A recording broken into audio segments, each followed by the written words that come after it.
Here at Valor Warrior Academy, just going to do a tip of certain things that we do here, concepts and principles, so just bear with me a little bit.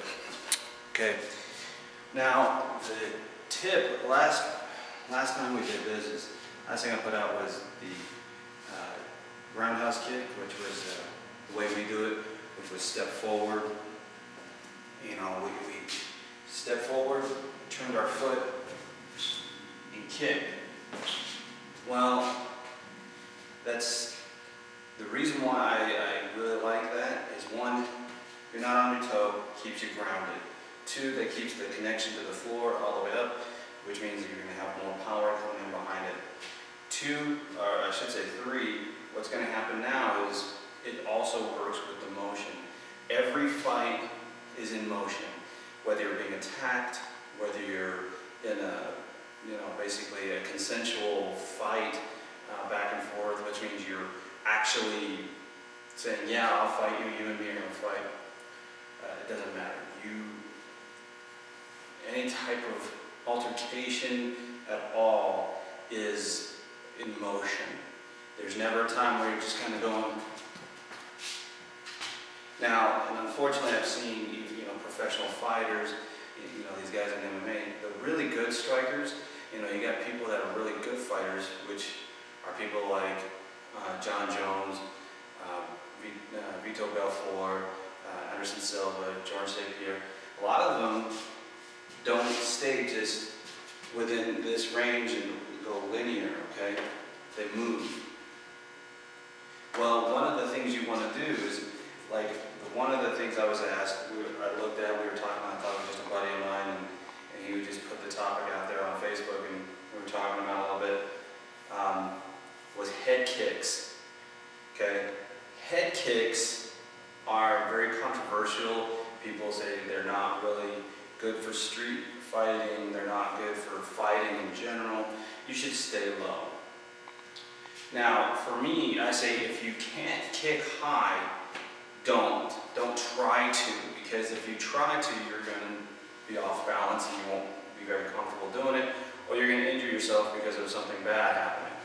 And in that case, I suggest low kicks, and not so much even, and I don't even suggest roundhouse kicks, even low kicks for roundhouse kicks in a street fight.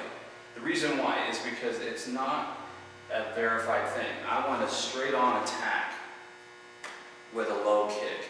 And what I mean on with that is, even though we're in motion, if the person's in front of me and they step in, well, I'm going to mirror their movement and I'm going to step in with them. So it'd be like they come this way and I move this way, like a mirror. You get it. Anyways, they come in, I step forward, and I don't just step forward. Matter of fact, I'm going to step over with my guard up, and then I'm going to kick out. Now, the kick I'm going to do could be a front kick, or it's going to be what we call an oblique kick. And then people see it in Casey fighting method, people see it in Savate, people see it in different forms of Kung Fu, which is kind of like almost like a scooping soccer kick. They see it in triune-do, stuff like that. And what it is you basically lift your foot up and come forward, okay? You twist your foot out. Now, what's interesting about this kick is it comes up, but then it twists out where your foot is going out the opposite way here. Instead of pointing towards the person, it's pointing out to the side of the person.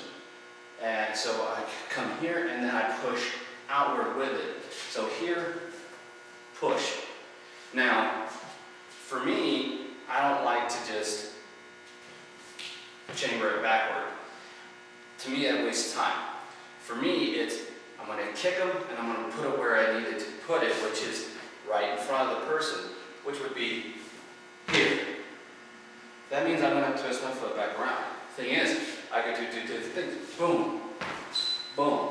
See, now what I'm talking about is my foot dropped in the position I needed for a roundhouse. That pushing kick that oblique kick could go boom, and what happened is, now I'm all set up, and it pushed the person back, gave me distance, and now, boom, I've got my kick. Okay? So, it's not really a difficult kick, and it's very effective, especially for low line kicks.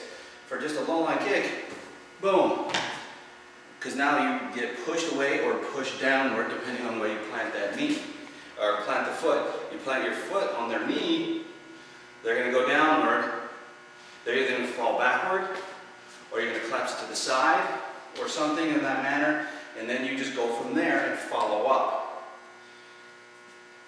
So, work with the oblique kick, and work with it as a way for not just for setting up your person, and not just a low line kick, which, I mean, some people just kind of want to go, you know, but it's actually, there's a stomping motion towards it, and you can do the shin too. So you still have to go, boom, okay? So even though you pick up your foot and shoot it down, whether it's here, here, it doesn't matter. It's, okay? You still turn your foot out, and boom. And it's a fast kick, believe it or not. Use it in sparring. Go around, and when your opponent steps in, just go boom. Real quick. Now, I go boom. Setting it down. Making me go this way. Okay? So if I want to just go boom. I've put it in a spot that I can become more effective and setting me up. Okay, so just play with the kick. Again, all you're doing is lifting your knee up like you're doing a front kick. You're coming up, turning your foot out though. Turn your foot out, kick. Now, if you want to kick, set down. Go ahead. And then do it the other way. Kick, step forward. Either with the foot still turned out or facing the person, okay? Work with that kick, work with angles with it, see if it will work for you. I've worked with it a few times and it works really well for me, so just give it a shot, see what happens. Comment below if you try it out, tell me what